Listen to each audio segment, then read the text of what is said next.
So, I recently did a video on One Piece reviewing the first ever saga of One Piece, that is the East Blue Saga, and magically that video got 1K views, more than 1,000 views as of now recording this video, and that's really great because I do put other videos which are just random assortment of images with music which do cross more than 1,000 views, but this one was a video that I worked hard on and it's almost 20 minutes long, and this video got 1,000 plus views, and that made me happy that I'm doing a follow-up video which I will be talking about Arabasta Saga. Now here's what I will be doing different. That is, I will be dividing this into two videos.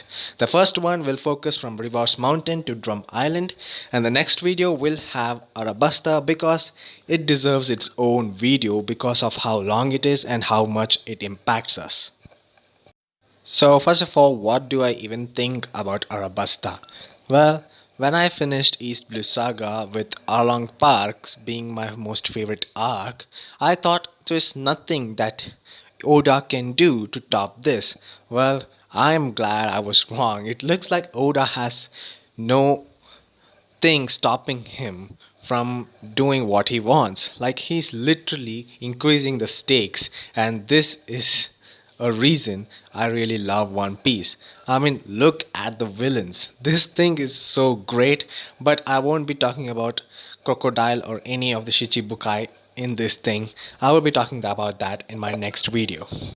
And yes, I am really excited to share my review and thoughts with you guys. Hopefully this video does get enough views like I would imagine, and I can do probably a great video series. So yes, so before we begin, I want you to like this video, share this with all your friends who are into One Piece, and yes, subscribe to my channel because I'll be doing more videos like this. No, it's not in her.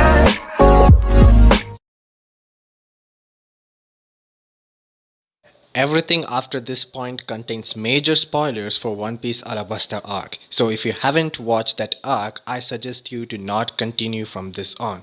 And if you don't care, well, enjoy this video. So I won't be talking about exactly the entire plot in this section. I'll be talking about those more in my arc breakdowns later on in this video. But what I'm going to do in this section is talk about what I feel about this story. And here's what I feel. What I loved in Arabasta Saga that Oda did with it that wasn't there in the East Blue Saga is that it has a linear story, a primary goal to focus on. Well, in the first East Blue Saga, Luffy had this dream of becoming the Pirate King, which we know won't be happening anytime soon, and there was no other actual thing. The only thing that we can agree on is that he wanted to find more crew members, and that's it. There was no linear kind of storytelling. But in Arabasta arc, we have a linear story, and that is getting Princess Vivi back to her home and saving it from impending doom. And I really liked that, so we had something to hope for, something to root for, and some goal in mind, and I was really happy that Oda did this. Another thing that I liked about this is, since I watched it in the anime, I think there was kind of a tonal shift in this. The first one in my head is kind of blue. Everything looked blue in it because of the vast amount of oceans that we see. But whenever I imagine about Arabasta Kingdom, all I can think of is sand. And that's kind of weird if you ask me. Well, if you take the Avengers film for example, when you imagine Age of Ultron, it's something like silvery in your head. While when you imagine Endgame, it's something like purple. And that's probably why this happens to me. I really like the tonal shift. Everything got related to the desert. And something tells me that this is going to keep carrying on till the end of time. And I'm also going to do something differently here that I didn't do in my previous video. I'll be talking about my arc breakdowns from now on and then talk about my new character introductions later on in this video. I did this in reverse order in my previous video, so I think that this is actually the correct order to do it, so I'm doing this now. So I really liked the fact that this was the transitional arc from the East Blue to the Arabasta arc. So it doesn't really have much to do with the story. I don't know why this was actually included, but it was kind of cool to see them finally enter the Grand Line, which people used to talk about for so long in previous episodes. So, all five of them are in Grand Line. They are in search of a doctor right now, and they see this whale called Laboon, which is waiting for its masters 50 years for 50 years, and that's such a great time. And it was heartwarming to see Luffy finally give it a straw hat logo saying that he will return for it. And it was heartfelt, though I know that this story won't go anywhere because of that whale won't be important, right? I know that this arc is kind of transitional, but I really like the fun parts of it. We are introduced to two villains. Miss Wednesday, not you, I meant Miss Wednesday, is also introduced in this thing, and it's kind of fun to actually see, but we now have a goal. I don't know why, maybe because it's too short, I don't really like it as much as them, but this arc gets a 5 for 10. So, speaking about Whiskey Peak, I think this was actually well done, even though it's kind of like the beginning of what we're about to see in Arabasta. I really liked the story. The fact that the Straw Hats were kind of kidnapped by an island full of Barak work agents and Miss Wednesday, and we are also introduced to Igaram right here, and also having the biggest plot twist that ever told. Well, I was kind of spoiled about all the members of Straw Hat crew members, but I didn't know about Vivi kind of tagging along. So we know that Miss Wednesday is now Princess Vivi, and that was a great reveal that happened. Igaram supposedly died in here, which was kind of sad to see, and we had the greatest fights that we all wanted to see and probably will never see again, and that is Luffy versus Zoro. So we always wanted to see that because most of the time the secondary protagonist always fights against the protagonist. Even though this one was a comedy kind of misunderstanding, I really liked it, and we all know that will never happen in the future ever again because we know what Zoro is to Luffy. And yes, I really like the fact that Nami, the supposedly weakest one among the crew, is the one who can easily stop them and punish them. That's amazing. So now that we can take Vivi along, we can go to Arabasta, and now we have a certain goal in mind. We have to get Vivi to the palace and stop the war at all costs. So that's really interesting. Because of the fact that I like the fights in this arc, I'm gonna give this arc a 7 on 10. Despite being only two episodes long, this one was different. It was a different kind of experience altogether. Originally, I thought that this was actually a filler arc. Well, it turns out to be a cover story which you have to see to understand certain parts of the story. Well, most people could avoid it and still understand the story in the future, but I strongly suggest that you have to see this. It was only two episodes, but I enjoyed it nonetheless, even though there was no Straw Hat crew members in this entire thing. We're introduced to an admiral who will become important in the future, which I won't be talking about right now because spoilers. And yes, Koby and Meppo's training is amazing. We might get to see a transformation in the future, which will be amazing. They're going to become strong marines. I can feel it in my guts right now. But this was okayish kind of thing. This arc gets a solid 6 on 10. So finally, after those two episodes, we get back to where we have to be. That is following the Straw Hat crew along with Vivi, and they are going to Arabasta. But of course, in natural Oda style, there are going to have to be distractions and yes, obstacles to cross. And that is our little garden, an island which only has two huge giants fighting on either side of things, and they've been for 100 years and they have no idea why they are still fighting, but because of their immense pride in Elbaf they can't return back to Elbaf. This was an interesting plot to see, and I thought this is just gonna be another filler like thing, like misdirection until they go back to Arabasta, which will be the main story. But guess what? No, the Barakwork agents get in here too. Mr. 3 and so many other villains are here in this island and they fight. And what I really liked about this is they don't know who Sanji is even, and he directly talks to the leader of the Barak Works, and that is Crocodile one of the Shichibukai or the seven warlords of the sea, and that's amazing because the only other Shichibuka member we've ever known is Dracul Mihawk, and him finally getting to talk to Crocodile is amazing as hell. So we need to know more about this, but the fight scenes are amazingly, brilliantly written. I really liked so many parts of this. I probably would think that you guys might enjoy this too.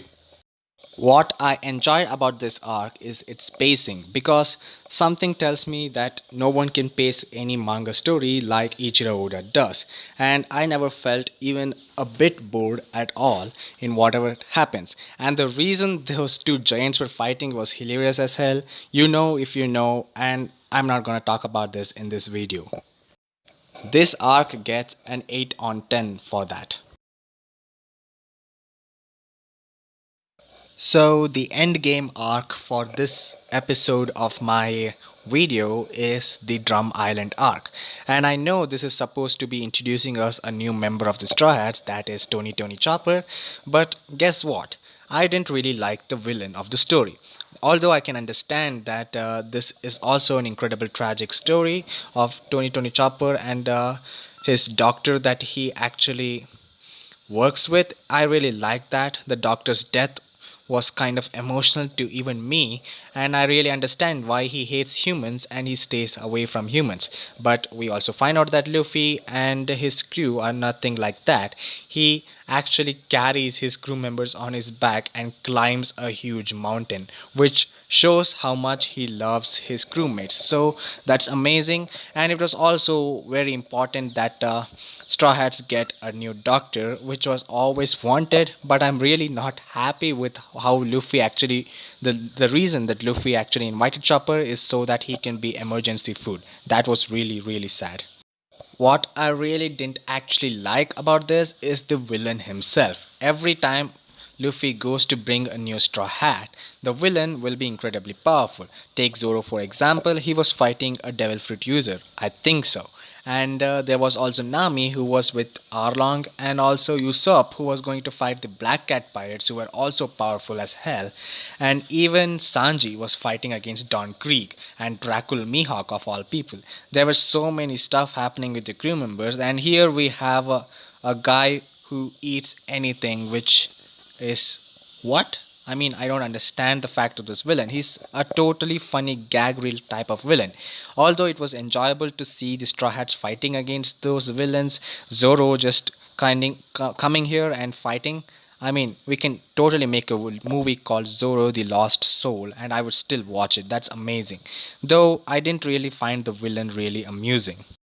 And this is for this reason that I am giving this arc a just 6 on 10. I didn't really enjoy it, I'm sorry. Here's what I will be doing different from my previous video. In my previous video, I talked about only the Straw Hat members and not about the villains, probably because Along Park didn't have great villains. But that's totally opposite in Arabasta arc, where we have an entire clan of Baroque members who are great, which I will be talking about in my next video. But in this video, I will be talking about the Straw Hats and the tag-alongs. So bear that in mind while watching this video. So, first of all, I like Princess Vivi, Nerfertari Vivi. So, I have to talk about this, right? I mean, I really like the dynamic that she has with the Straw Hat Pirates, but honestly, even when watching it, I didn't really want her to be one of the Straw Hats because the Straw Hats are unique people. They are different kind of people on the crew, even now when I'm almost caught up on the future of One Piece. But I didn't really want to have Vivi on the team because she's just Nami without the desire for money, and she actually wants to do too much good to her kingdom. So I was really happy when she was just a tag along to the crew, and she was also the one thing that drives the plot. Don't get me wrong, I really like her. I really like her character and what she means, but I didn't really think that she should be one of the Straw Hats. So when this story takes place, it actually is good when we know that she isn't one of the straw hats, and I really like that part of it. And yes, Nerfertari Vivi is the one that anchors the story. She is the reason we have the entire Arabasta arc. She wants to protect her kingdom, and that's what makes the story even more interesting. And Luffy also connects with her. He literally thinks her as a friend, which he does mostly, which is pretty rare right now. At first, when she made her debut as Miss Wednesday, I didn't really understand her. Well, she was acting as a villain so that she can infiltrate and find out who the leader of Barak Works is, which turns out is the Shichibuka member Crocodile. I was like, okay, wait, what? She is actually a good guy? I mean, that didn't actually look like an honest reveal at first, but going on, I was like, okay, because she seemed like a totally opposite person than what she is right now when she was Miss Wednesday. So it was kind of confusing, but I'm glad that I caught up with it.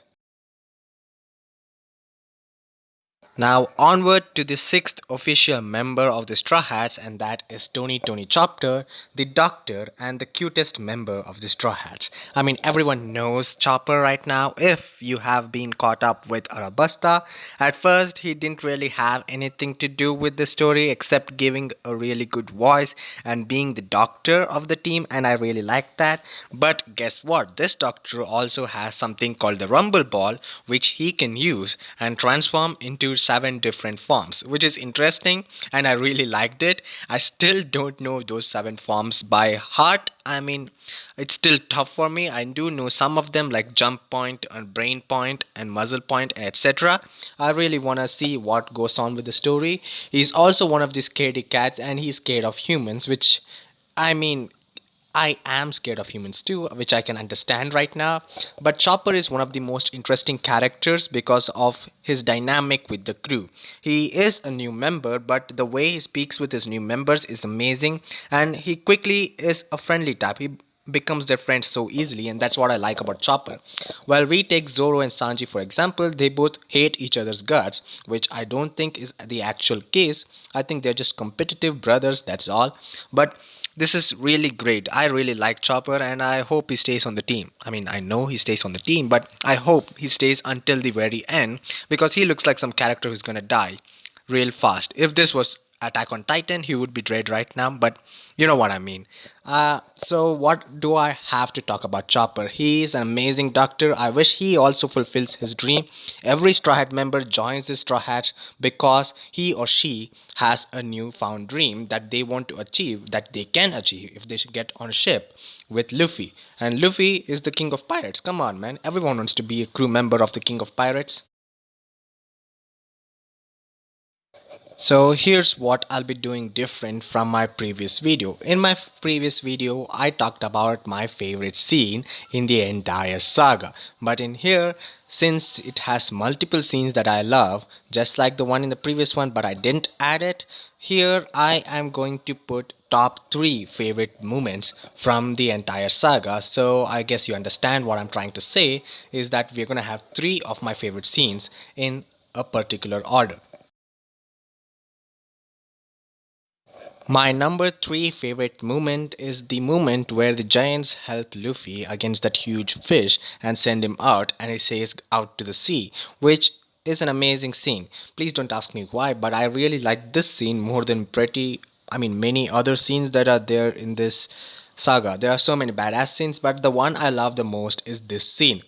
Please, again, don't ask me why. I just like this one. It feels new, like he's finally on the right track to go to the place he needs to be, and that is Arabasta, and that's what I felt. I was happy when I saw this scene, and that's why it made it to top 3. My second favorite moment from this saga or this arc was the moment when Chopper actually joins the crew, which is amazing.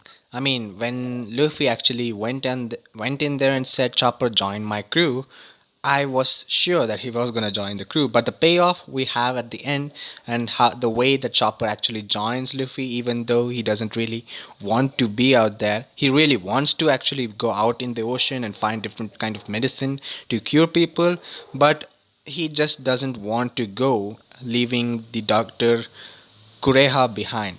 And I really liked the way he just jumped on board with Luffy. Luffy doesn't give anything. He doesn't care. He just wants Chopper on board, means he just wants Chopper on board, and Chopper just goes on with it, I guess. And Chopper's dynamic with the entire crew is amazing, so that's why I really liked him join the crew, I guess. But my first favorite scene has to go to Zoro versus everyone, every Barakwak member in Whiskey Peak. That was amazing. They think they fooled the Straw Hats, and Zoro actually got up because one, wine doesn't affect him that much, or alcohol doesn't make him faint or doesn't knock him out. Instead, he also used common sense, which I talked about in my previous video, and wakes up knowing that it was an obvious trap. And yes, Zoro doesn't have common sense. He gets lost in the woods, everything, everywhere else, I guess. He gets even lost in a straight path at one point, but he is good at knowing things when he is in battle. He has that crazy, background when it comes to it. So that's what I was talking about, and I really like this scene where he just comes in. This is a real badass moment, and I really liked this scene than every other scene that I've talked about, which was amazing actually, him fighting against the entire Whiskey Peak. Also, this leads into Luffy versus Zoro, a fight that we all always wanted, and it was amazing too, the way they didn't care about the Baroquo's agents when fighting against each other. So I think my Arabasta arc review, the main part, the arc review, will be coming out real soon. And I really do know that my editing skills are still premature, because that is because of me using a really low quality mobile to edit everything. Yes, whatever you see is edited in a mobile. So cut me off some slack. And yes, I'm trying to improve myself in speaking and also editing this stuff together. And also I want to avoid copyrights, because I get that a lot. I used to get that a lot, so now I'm kind of avoiding that totally, so bear that in mind. And yes, I will be doing this reviews. I will be continuing this reviews. My previous video got great amount of views, so I don't really think I need to back off right now. And yes, if you still want to see these reviews, you have to subscribe, guys. Come on, subscribe to this channel, hit the notifications icon, so that you'll never miss out on this video anytime possible, I think. And yes, like this video and share this with all your friends, and I'll see you guys in my next video. Till then, sayonara guys, chan out.